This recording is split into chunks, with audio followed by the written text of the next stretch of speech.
이채라고 하는 시인이 쓴 마음이 아름다우니 세상이 아름다워라 라고 하는 시가 있습니다. 우리가 그 나오는 시구 중에 하나를 굉장히 많이 인용을 하는데요. 이런 게 있습니다. 밉게 보면 잡초 아닌 풀이 없고 곱게 보면 꽃 아닌 사람이 없으리. 내가 잡초가 되기 싫으니 그대를 꽃으로 봄이라 라고 말합니다. 여러분, 우리가 마음으로 어떻게 상대를 바라보느냐에 따라 그 상대의 대상의 모습이 달라져 보인다는 겁니다. 우리가 그냥 현실적인 그러한 육신의 눈으로만 바라보는 것과 우리의 마음의 아름다움을 품고 바라보는 것은 참으로 많이 다른 것을 보게 되어집니다. 우리 인생에 가는 그 항로가 달라지는 경우들도 있습니다. 여러분, 우리가 마음의 눈을 열어서 정말 아름다움으로 세상을 바라보면 세상이 다 아름다웠게 보이지만 우리의 마음에 불평과 원망으로 가득 찬 그 마음으로 세상을 바라보면 온통 불합리하고 온통 불평할 수밖에 없는 이런 일들만이 보여지게 될 것입니다. 여러분, 이스라엘 백성들을 보시면 이들이 광야로 나아가 하나님의 약속의 땅 그 가나안을 향해 가고 있습니다. 그런데 그들이 바라보는 그 광야, 이미 하나님께서 많은 준비를 시키고 출발하였음에도 불구하고요, 불평스러움과 불만스러움으로 바라보니 그 광야는 정말 사람 살 곳이 아닌 것처럼 보여지는 것입니다. 그러한 일로 인하여서 그들의 인생에, 그들이 가는 걸음에 정말 중요한 그러한 전환점이 그들에게 주어지는 것을 봅니다. 이것은 바로 그들이 가나안 땅 남쪽 경계 지역인 가데스 바네아에 도착했을 때에 그들 앞에 일어난 일입니다. 정탐꾼을 가나안 땅에 보낸 그 사건을 통해서 이들은 참으로 돌이킬 수 없는 참 그 아픔을 겪게 되는데요. 그것은 결국 그 땅을 바라보는 그들의 시선의 그 모습, 시선으로 인하여서 나타난 바로 그 결과였습니다. 오늘 이 말씀을 우리가 함께 살펴보면서 하나님의 자녀로서 우리가 이 세상을 살아가면서 우리가 가져야 할 그 마음의 눈, 그 눈은 무엇이고 또 우리는 이 세상을 어떻게 바라보며 살아가야 하는지 오늘 이 말씀을 통해서 함께 생각해 보려고 합니다. 오늘 1절, 2절 말씀을 보면 하나님께서 모세에게 명령을 하시는데 사람을 보내어 내가 이스라엘 자손에게 주는 가나안 땅을 정탐하게 하라라고 이렇게 말씀하고 있습니다. 이 말씀만 딱 보면 하나님께서 이스라엘 백성들에게 이제 가나안 땅 남쪽 지경에 이르는 그 남쪽 지경인 가데스 바네아에 도착하니까 이제 하나님께서 주실 그 약속의 땅을 너희가 가서 이제는 현실이 될 것이니까 그 현실 앞에 한번 사람들을 보내어 그 땅을 정탐해 보라 라고 이렇게 명령하는 것으로 보여집니다. 그런데 신명기 1장을 보면 전혀 다른 이야기입니다. 모세가 가나안 땅에 들어가기 전에 고별 설교를 하는 것이 신명기인데 이 신명기 1장에 보면 어떤 내용이 나오느냐 하면요, 하나님이 그들에게 먼저 그 땅을 정탐하라고 명령한 것이 아니라는 겁니다. 백성들이 주도적으로 모세에게 요청을 했습니다. 그들이 이 가데스 바네아에 도착했을 때 그들이 요청한 것이 뭐냐 하면 우리가 저 가나안 땅이 어떠한지 돌아보고 정탐하고 나서 우리가 저 땅에 들어가야 된다라고 주장을 한 겁니다. 이것은 그냥 단순한 요구가 아니라 하나님의 약속에 대한 신뢰가 없는, 하나님의 약속에 대해서 불신하는 겁니다. 하나님은 그 땅을 이스라엘 백성들에게 주시겠다고 약속했습니다. 그 약속에 대해서 불신하는 마음들이 생겨나니까 그들이 모세에게 요청을 한 겁니다. 우리가 바로 들어가지 말고 가나안 땅을 정탐하고 난 다음에 들어가자고 요구를 한 것입니다. 하나님의 약속을 온전히 신뢰하지 못해서 인간적인 방법을 이들이 제안하고 있는 것입니다. 그래서 하나님께서 그 요청을 하나님이 허용하신 겁니다. 하나님에 대한 그 불신, 약속에 대한 신뢰가 떨어진 이스라엘 백성들에게 하나님이 꾸중하신 것이 아니라 오히려 하나님께서는 그들의 제안을 허용하셨습니다. 그러면서 오늘 모세에게 명령을 하신 겁니다. 모세가 그 하나님의 명령을 따라 각 지파별로 지휘관 한 명씩을 선정해서 젊은 지휘관들 그들 12명을 정탐꾼으로 세웠습니다. 그러면서 17절을 보면 모세는 그들에게 아주 자세하게 어떤 행로로 가나안 땅을 정탐해야 되는지, 그리고 그들이 그곳에 가서 무엇을 보아야 하는지, 그리고 그 땅을 다 정탐하고 돌아올 때 그 땅이 어떤 땅인지를 보여주는 그 증거물로 무엇을 가져와야 하는지 그들에게 아주 자세하게 구체적으로 모세가 그들에게 명령을 하고 있습니다. 네게브라는 그 곳에서부터 산지를 따라 북쪽으로 이동하며 그 땅을 정탐하라는 겁니다. 어디로 가야 하는지를 가르쳐 주었습니다. 그리고 모세는요, 그 땅에 들어가서 그 거주민이 강한지 약한지, 그리고 그 땅이 좋은지 나쁜지, 그리고 그 땅의 성읍이 요새인지 아닌지, 그리고 그 땅을 가면서 나무가 있는지 없는지 이것을 살피라고 했습니다. 그리고 그 땅에서 돌아올 때 그 땅이 어떤 땅인지를 보여주는 증거로 그 땅의 열매를 가지고 오라고 명령을 하는 것입니다. 이 정탐꾼들은 지금 모세의 이 명령을 따라서 나아가야 합니다. 모세가 이렇게 명령한 것은 다른 것이 아닙니다. 그 땅을 정탐하고 와서 우리가 이 땅을 무너뜨릴 정복할 전략을 세우자, 그러니까 이 땅을 이렇게 살펴라, 아니요. 모세는 지금 이들이 하나님의 약속에 대한 불신을 가지고 요청한 것에 대해서 하나님이 허용하셨기 때문에 직접 너희들이 그 땅에 올라가서 이 땅이 얼마나 좋은 땅인지, 이 땅의 성읍들이 얼마나 견고하고 아름다운지, 그리고 이 땅이 정말 사람 살기에 얼마나 좋은 땅인지 그 땅을 살펴보고, 야, 역시 하나님이 약속하신 땅은 이렇게 좋은 땅이구나, 이것을 너희들이 확인하고, 그리고 그 땅의 열매를 가지고 와서 이 백성들에게 하나님이 약속하신 땅이 이렇게 좋은 땅입니다 라는 것을 보여주라는 것입니다. 그들이 하나님의 약속에 대해서 더 확신하게 하기 위해서, 확실한 믿음을 갖게 하기 위해서 모세는 이 정탐꾼들에게 이렇게 하라고 구체적인 지시를 내린 겁니다. 여러분, 이제 이들은 그 땅으로 올라가서 보는데 이 땅은 이미 하나님이 주시겠다고 약속하셨기 때문에 우리의 힘으로 이 땅을 정복하자 이럴 필요가 없습니다. 하나님이 약속을 신뢰하며 나아가면 하나님께서 그 땅을 그들에게 주실 겁니다. 이 믿음을 갖게 하기 위해서 이들을 보낸 겁니다. 21절 이하를 보면 이제 모세의 명령을 따라 이들이 가나안 땅을 향해 나아갑니다.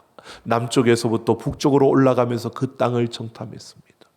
이들이 헤브론이라는 지역에 도착했습니다. 그곳은 성경에 잘 아는 것처럼 아브라함이 거주했던 아브라함의 땅이었습니다. 그곳에서 그가 하나님 앞에 단을 쌓던 곳이었고요.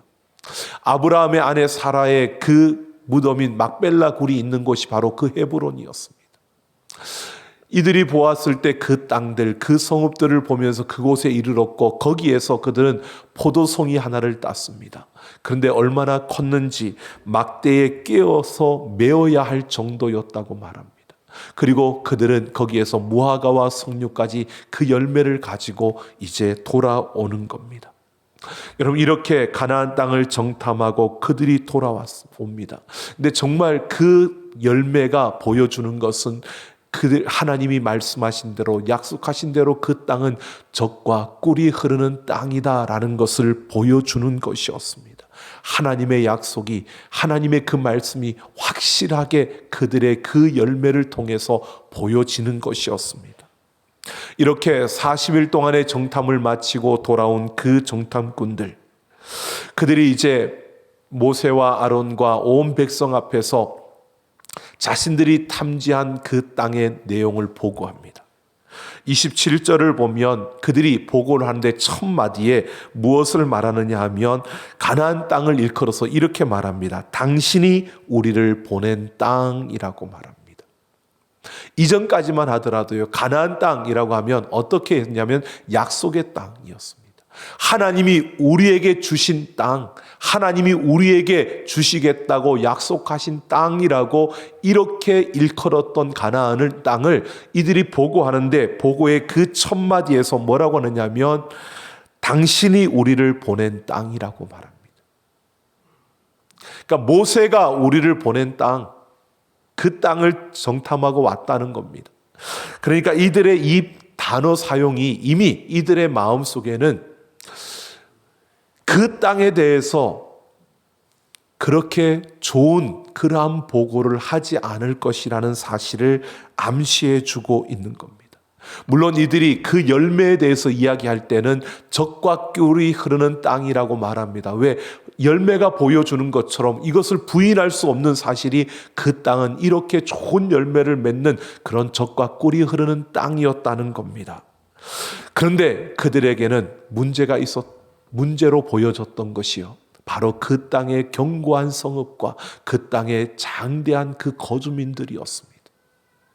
눈으로 보기에 그 땅의 거대한 그 사람들, 그리고 견고한 성읍들, 이것들은 우리가 이 땅을 정복하기에 정말 힘들고 어렵겠구나라고 이들은 보았던 것입니다. 그러니까 우리가 가나안 땅에 들어가는 데에 장애물로 그들은 보여진 것입니다. 그리고 그 장애물에 초점을 맞춘 것입니다. 그래서 이들은 그 거주민들의 강함과 성읍의 그 견고함과 거대함을 보고합니다. 이것은 우리가 정복하기에 너무 힘든 땅이다. 우리가 이 땅을 정복할 수 있을까? 정말 이거는 우리가 도저히 자신이 없다라고 말하고 있는 겁니다. 그 땅을 정복하는 것이 불가능한 것처럼 이들은 보고를 하고 있는 겁니다. 그러면서 자신들의 그 이야기에 신빙성을 더하려고 그 땅에 거주하는 그 거주민들의 목록을 하나하나 다 이야기를 하고 있습니다. 그만큼 그 땅에 많은 족속들이 살고 있고 그들은 그만큼 거대하고 장대한 그러한 자들임을 이야기하면서요, 우리는 거기에 비하면 아무것도 아닌, 그래서 이 땅을 우리가 정복하기에는 불가능할 것 같다는 이러한 보고를 하고 있는 겁니다. 여러분, 이들은 지금 하나님의 약속에 대해서 불신한 상태에서 정탐의 그 모든 걸음을 통해 이 불신이 사라지고 확신을 가지고 돌아와야 하는데, 이들은 오히려 그 땅을 돌아보면서 그 불신이 더 커졌습니다. 왜 그럴까요? 하나님의 약속에 대한 신뢰가 없는 그 상태에서 그들은 눈에 보이는 현실, 그 것만을 보았기 때문입니다. 눈에 보이는 현실만 바라보았을 때 이들은 이것은 불가능하다라고 결론을 내릴 수밖에 없었던 것입니다. 이런 와중에 오늘 30절에서 갈렙이 말합니다. 모세 앞에서 백성들을 조용하게 하고서요, 우리가 곧 올라가서 그 땅을 취하자, 능히 이기리라 라고 이렇게 외치고 있습니다. 다른 10명의 정탐꾼들과는 달리 이 갈렙은 하나님의 약속에 대한 신뢰가 있었습니다. 확신이 있었습니다. 그래서 그 땅을 돌아보면서 이 갈렙에게는 오히려 하나님의 약속에 대한 확신이 있으니까 눈에 보이는 현실만을 본 것이 아니라 그 현실에 하나님이 함께하고 있는 현실을 보게 된 겁니다. 하나님이 함께하고 있는 그 현실을 보니까 이 갈렙은요, 외치는 겁니다. 올라가자, 취하자, 우리가 능히 이길 것이다 라고 이렇게 외치고 있는 겁니다. 하나님의 약속에 대한 확실한 그 믿음을 가지고 눈에 보이는 현실만이 아니라 그곳에 함께 하시는 하나님을 보는 이 갈렙은요, 올라가자, 취하자, 이길 것이다 라고 이렇게 말하고 있는 겁니다. 여러분, 이렇게 말하고 있는 이 갈렙의 이 10명의 정탐꾼들이요, 다시 이렇게 말합니다. 갈렙과 함께 올라갔던 다른 정탐꾼들, 그들이요, 우리가 능히 올라가서 그 백성을 치지 못하리라.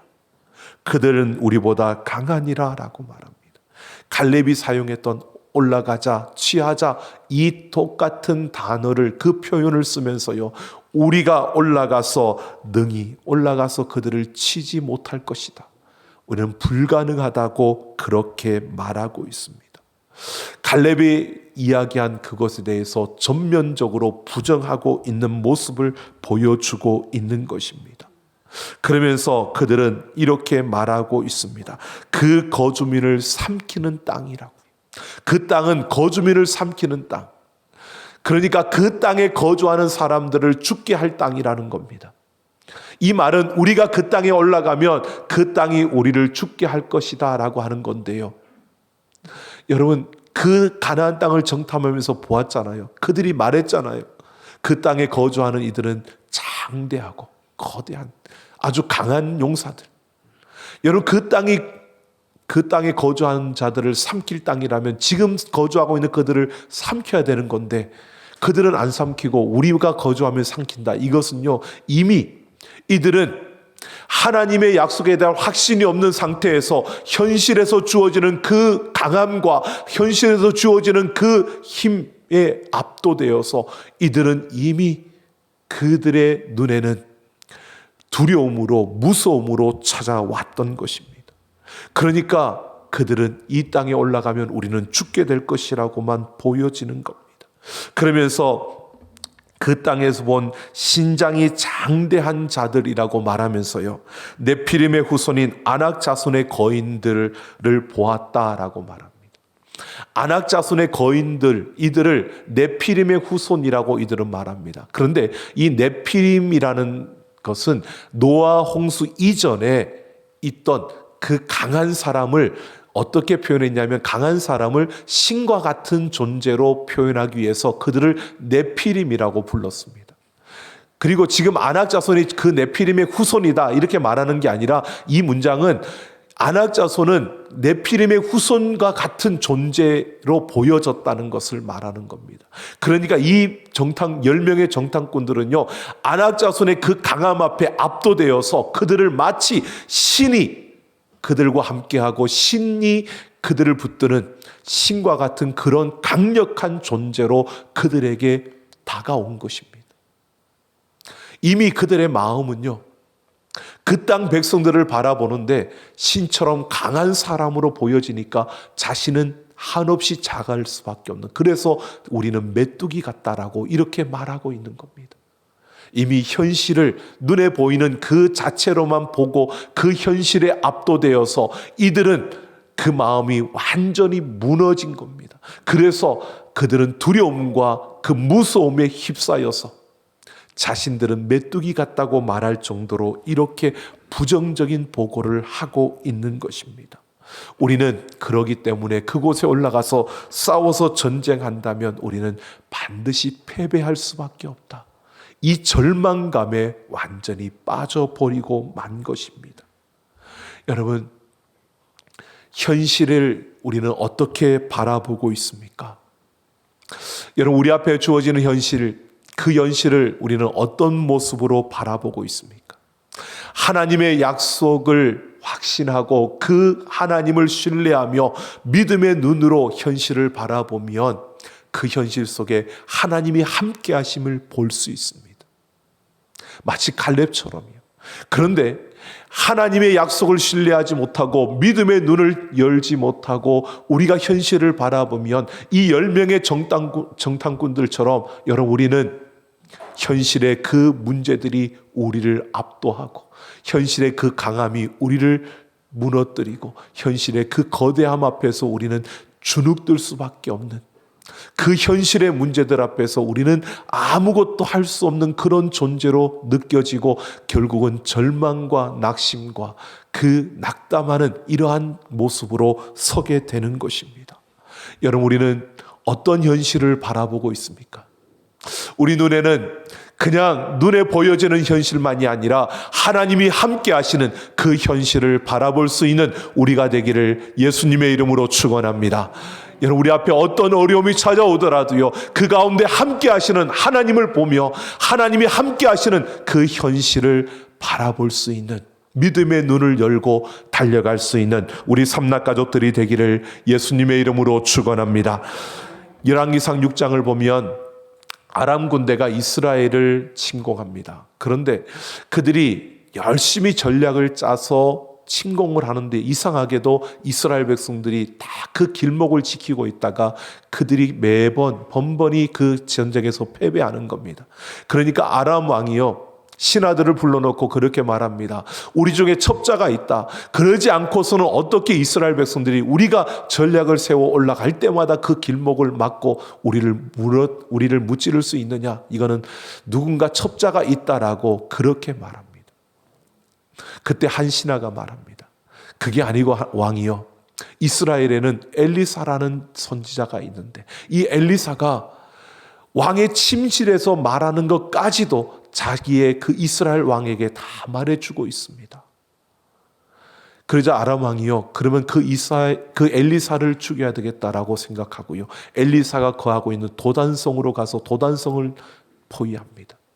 이런 상황을 본 엘리사는요, 두려워하지 않았습니다. 그런데 엘리사의 종이었던 게하시가 그 상황을 보고 두려워합니다. 그때 엘리사가 그렇게 말합니다. 두려워하지 말라라고 말하며 하나님 앞에 이렇게 기도합니다. 그의 눈을 열어서 보게 하여 주옵소서.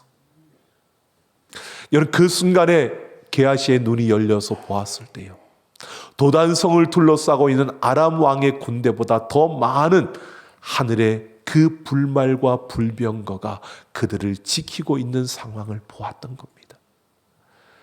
여러분, 믿음의 눈을 열어서 하나님이 우리와 함께 하심을 보며 믿음의 눈을 열어서 하나님이 우리의 삶을 지키시고 우리의 삶의 모든 것을 공급하시는 그 손길을 볼 수 있는 자가 되기를 원합니다. 이것을 보면 두려워하지 않는 겁니다. 이것을 보면 현실의 거대함 앞에 압도되지 아니하고요, 그 현실 속에 하나님이 함께 하심을 보며 오히려 더 담대하고 강하게 우리는 나아갈 수 있다는 것입니다. 우리의 현실 똑같습니다. 믿는 자들에게도 어려움이 찾아오고 아픈 일들이 주어집니다.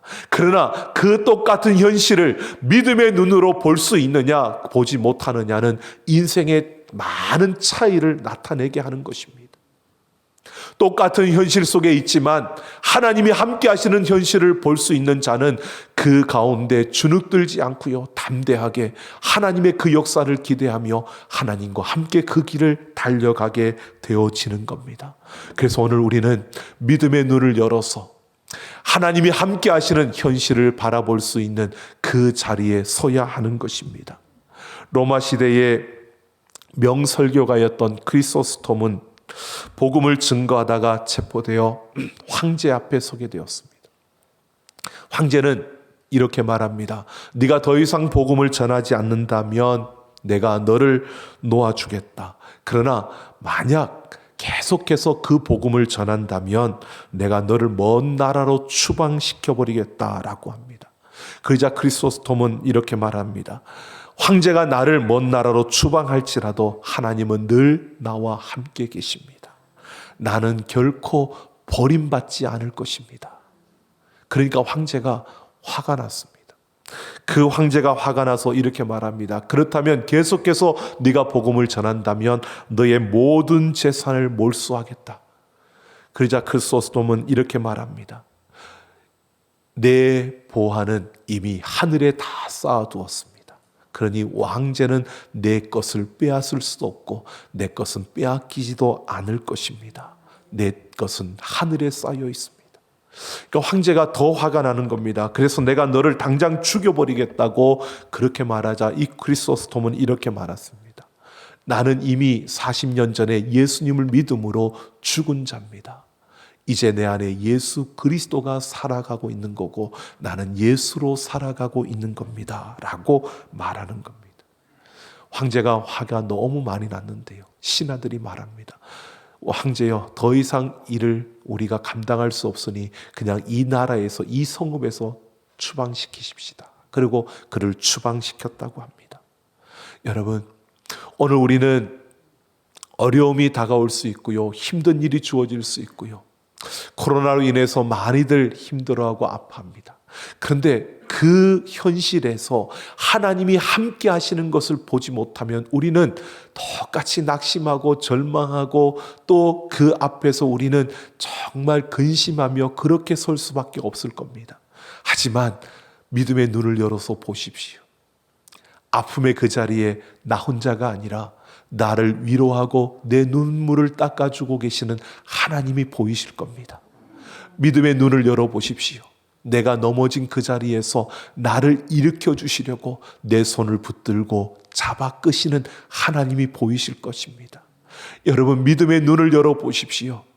앞에 거대한 장애물이 있는 것처럼 보여져도요, 믿음의 눈을 열어 바라보면 여러분, 그 장애물은 우리를 가로막는 게 아니라 우리를 더 강하게, 또 우리를 더 높이 나아갈 수 있도록 만들어주는 디딤돌이 되어지는 것입니다. 오늘 우리는 믿음의 눈을 열어서 바라볼 수 있는 우리가 되어줘야 합니다. 여러분, 똑같은 현실이 아니라 하나님이 함께 하시는 현실을 바라보는 우리가 되기를 소망합니다. 여러분, 어버이 주일, 우리 부모의 세대, 여러분 다른 것이 없습니다. 부모님의 그 걸음 속에서 우리는 하나님이 그 함께 하시는, 하나님이 함께 하셨던 그 아름다운 흔적들, 그 이야기들을 통해서 우리는 부모님의 그 사랑을 보게 되고요, 부모님의 그 아름다움을 받게 되어집니다. 뿐만 아니라 우리는 그 하나님이 함께 하시는 현실을 통해서 우리의 믿음의 그 걸음을 통해 우리 다음 세대에게 또 그런 아름다운 이야기들을 우리는 전해줄 수 있는 겁니다. 여러분, 오늘 우리 성가대가 찬양한 것처럼요, 어머님의 그 무릎 위에서 듣던 하나님의 그 말씀, 여러분, 그 말씀만이 아니라 우리에게 들려주시던 그 부모님이 하나님이 함께 하셨던 삶을 걸었던 그 아름다운 이야기들, 그 하나님이 그 가운데 역사하셨던 그 생명의 흔적들, 이것들이요 우리 다음 세대에게 전하여지고 우리를 통해서 우리 이웃들에게 전하여지고, 그래서 우리를 통해서 하나님이 이루시는 아름다운 열매들이 우리의 삶에 맺혀지고 우리의 영향력이 커져가면서 우리 다음 세대를 더 아름답게 세워지는 역사를 우리는 보게 될 것입니다. 여러분, 소망합니다. 우리에게 보여지는 육신의 눈으로만 보이는 현실이 아니라 하나님이 함께 하시는 그 현실을 바라보며 여러분 믿음으로 하나님과의 그 아름다운 역사를 이루면서 여러분 믿음의 가문들을 세워가는 우리 모두가 되기를 예수님의 이름으로 축원합니다. 우리 함께 찬양하겠습니다.